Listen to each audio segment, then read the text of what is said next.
You have no idea where God is taking you. There is what you call palace manners. We're not talking about that tonight. There are a minimum of 10 of them. Palace manners. I mentor a lot of people highly placed. One of the governor's wives, when she became the governor's wife, just before she became the governor, we were praying together and all that. I mentor her. I gave her a message I preached titled, Things You Must Know Before You Become Great. So when she became the governor's wife, I gave her the other one that I preached, the counterpart. Things you must know after you have become great. So on your way to the palace, there's what you call palace manners. There's a way you behave. There's a way you carry yourself. The Queen of England, for instance, if you have an appointment with her, when you get there to see her, you don't stretch your hand. Forget about Michelle. That woman is favored of God. I thank God for her.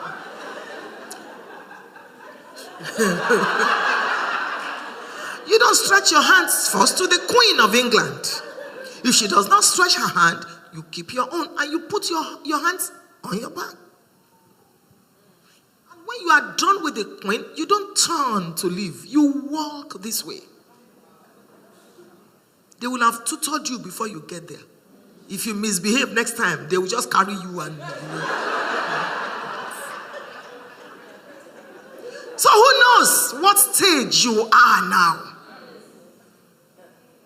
Time is involved. It takes time. The next thing I want you to know is that there are different types of pillars. There are short pillars. There are long pillars. There are weight-carrying pillars. There are beautifying pillars. Now look at this altar, everybody. This is a pillar. It's a pillar. But try and put this speaker on it. You will see. There are weight carrying. There are heavy weight carrying pillars. There are light weight carrying pillars. There are feather weight carrying pillars. And there are no weight carrying pillars. They just decorate. They just beautify. And no pillar is inferior to the other. God, in his infinite wisdom, decides what to make each person. I wrote a book. I have written 73 books. One of the books is titled, I Am the Pastor's Wife. It is a 4-letter book. 4 chapters. And I wrote them in letters. The first chapter, Dear God. The second chapter, Dear Me. The third chapter, My Dear Husband. And the fourth chapter, Dear Congregation Member.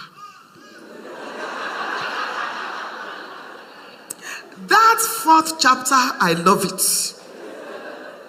I wrote there, you may be the most beautiful girl in the church, but you are not the pastor's wife. I am.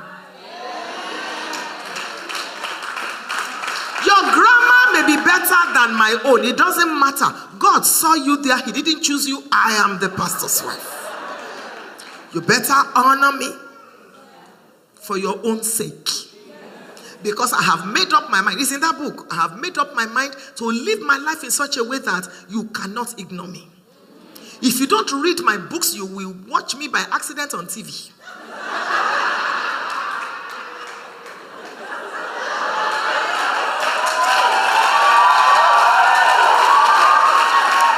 If you don't watch me on TV, you will hear me on tape because somebody will be playing it while you are passing.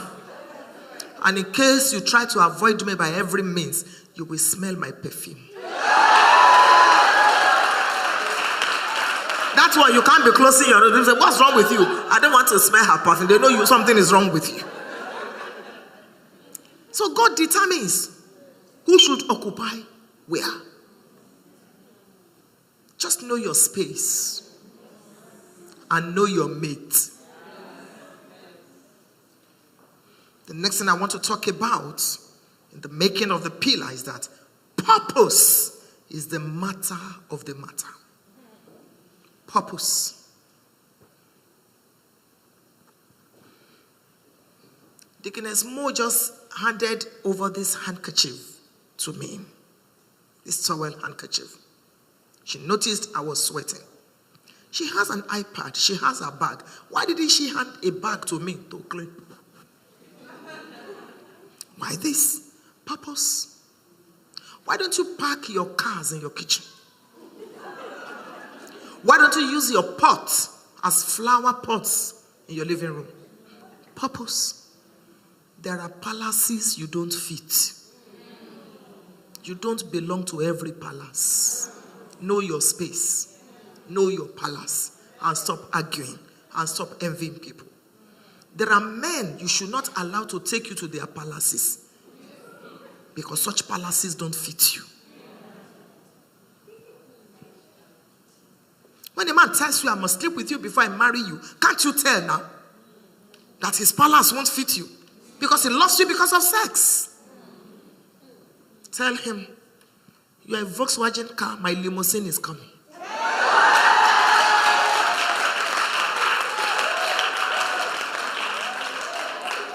You don't belong to every palace. Know your space. Know what fits you. You are a befitting queen to somebody. You don't belong to everybody.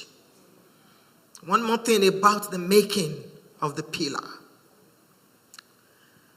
Quality and strength are very important so that it can last. Quality and strength are very important.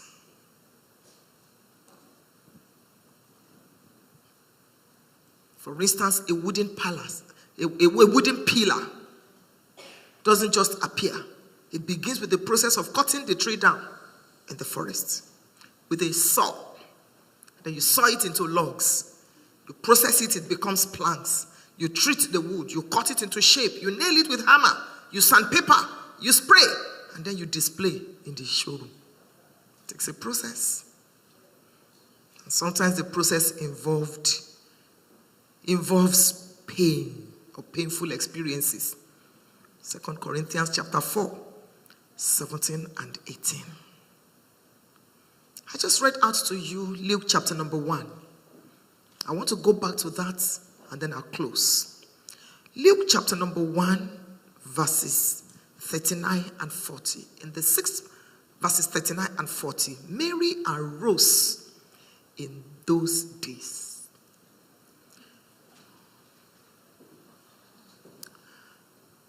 I want you to know, if you're going to be a proper pillar in the palace, you must arise. Arise from superstition. Arise from, I'm a woman, I can't do it. Mary arose in those days. Those days were not days when women will arise. How many women arose in the Bible? You can almost count them on your fingertips. Naomi, she arose. Deborah arose as a mother in Israel. This is another woman that arose. When I was born, people gathered to cry for my father. A girl, what will she become? My father tells me, you are better than 7 sons.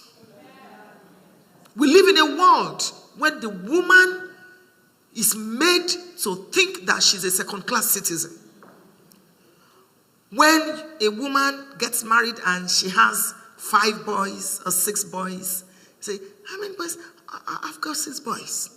When a woman has 3 girls, you see the way she will say it, I have 3 girls. There's no pride in her tone. But when she's got 4 boys or 5, I thank God I have 5 boys. I'm actually looking for a girl. But you see a woman that has 4 girls, you can't see that confidence. Because we think that a girl is not a child. You're joking. It's not because you've not met women that know their onions. So as a woman, what does it mean to arise? It means to believe in yourself. To wake up in the morning and look at yourself in the mirror and say, I am not daft. I'm blessed. It doesn't matter what anybody calls me. Because your husband walked away, that does not make you to be inferior. He just lost something. He walked away. He lost. That's what it means to arise. You invest into yourself. If you need to go back to school, you go back to school. I went back for my first degree after 4 children. I just said to myself, I don't want a time to come when I will no longer fit my husband. Because I noticed that his circle of friends was changing. So I went back to school. And I came out with the best results.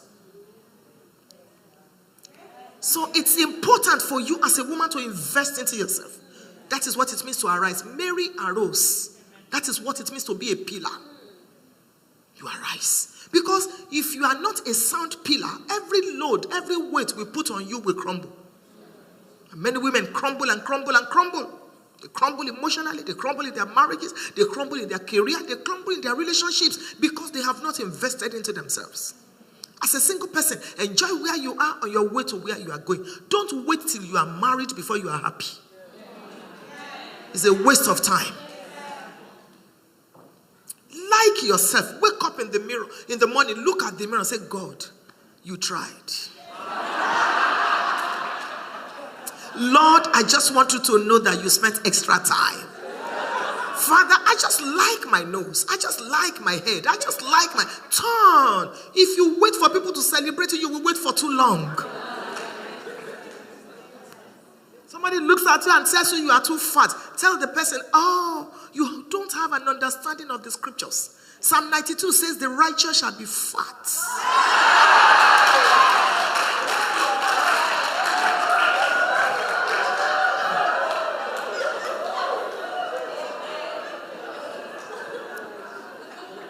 Stop looking down on yourself. You are a pillar. Stop belittling yourself. Stop feeling inferior. No woman is ugly, depending on the packaging. Package yourself very well. Look good. Exercise your body. Make up your face. When you are above 35 and you don't even make up your face, no good powder on you, you are like a house that is not painted.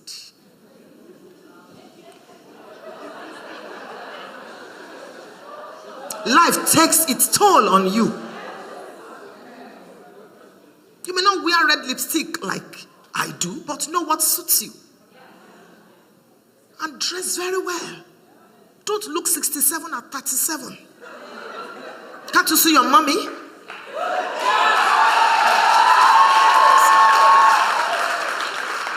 Every woman must be unpredictable. It is short here today. It is long here tomorrow. It is jeans today. It is short one next one. It is a dress today. It is a long one next time. You must be unpredictable. Unpredictable. You are a married woman and the only nightwear you have is the one you inherited from your grandmother.